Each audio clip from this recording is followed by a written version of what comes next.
Pernah gak sih kalian kepikiran kenapa tuh hari ini tuh banyak orang yang menolak beli game seharga mungkin 500 atau 700 ribu, ya paling mahal sejuta lah. Atau bahkan mungkin bisa lebih murah lagi kalau ada diskon gitu kan. Tapi di saat yang sama, banyak orang menghabiskan ratusan dolar atau jutaan gitu di game yang katanya mungkin gratis. Ini tuh bukan soal selera, bukan juga soal kualitas game.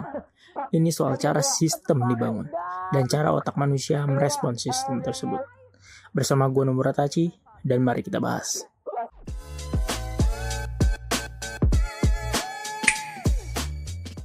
Industri video game global bernilai ratusan miliar dolar. Namun sumber pertumbuhannya bukan lagi dari penjualan game premium, melainkan model free-to-play dengan transaksi mikro. Seperti Fortnite, Genshin Impact, Roblox, dan mungkin yang kalian kenal itu Mobile Legends, membuktikan satu hal penting. Menghilangkan harga masuk bukan cuma memperbanyak pemain, tapi juga meningkatkan total pendapatan.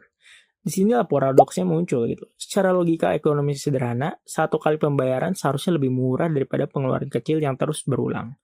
Tapi kenyataannya, mayoritas konsumen justru memilih opsi kedua. Masalahnya bukan karena konsumen bodoh. Masalahnya karena manusia tidak selalu mengambil keputusan secara rasional penuh. Dalam psikologi perilaku, ada konsep yang disebut dengan mental accounting. Otak manusia memisahkan pengeluaran ke dalam kategori mental yang berbeda. Satu pembayaran besar terasa berat, sementara 10 pembayaran kecil terasa ringan. Meskipun mungkin totalnya lebih besar. Ditambah lagi dengan fenomena pain of paying. Rasa tidak nyaman saat membayar berkurang drastis ketika transaksi dilakukan secara digital, cepat, dan tidak terlihat. Ketika uang tidak lagi berpindah tangan secara fisik, otak kehilangan sinyal bahwa sebuah pengorbanan sedang terjadi. Mata uang virtual memperparah masalah ini. Saat uang diubah menjadi koin, kristal, atau diamond, nilai realnya terputus dari persepsi mental. Otak tidak lagi berpikir, aku menghabiskan 100 ribu. Yang muncul justru, aku sudah punya cukup diamond atau koin.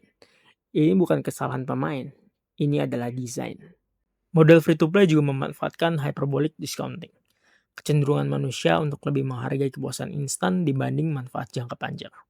Game sengaja menciptakan hambatan seperti waktu tunggu, progres lambat, atau keterbatasan energi, lalu menjual solusinya sebagai hasil yang instan atau shortcut bagi konsumennya agar mereka cepat mendapatkan hasil yang mereka inginkan. Yang dijual bukan konten, bukan juga cerita, melainkan waktu, kenyamanan, dan rasa unggul. Penting untuk dipahami, desain game modern tidak netral.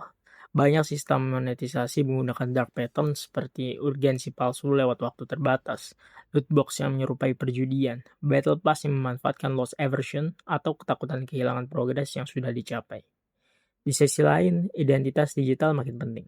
Avatar dan skin bukan lagi menjadi kosmetik, melainkan simbol status. Dalam komunitas daring, tidak membayar seringkali berarti menjadi default, dan tekanan sosial bekerja lebih kuat daripada logika. Dan argumen yang sering muncul adalah pemain selalu punya pilihan untuk tidak membayar. Secara teknis itu benar, namun secara struktural itu tidak lengkap. Sistem ini tidak dirancang untuk memaksa, melainkan untuk mengikis konsistensi pengendalian diri melalui serangkaian keputusan kecil.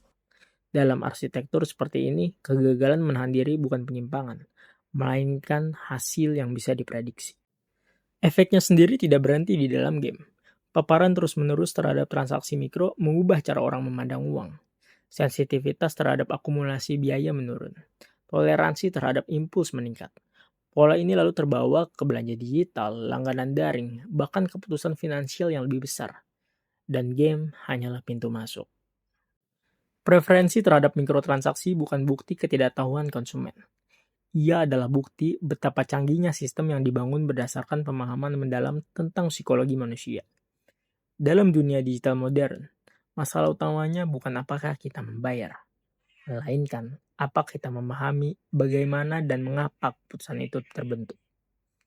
Karena sistem yang paling berbahaya bukan yang memaksa, melainkan yang membuat kita merasa sedang memilih.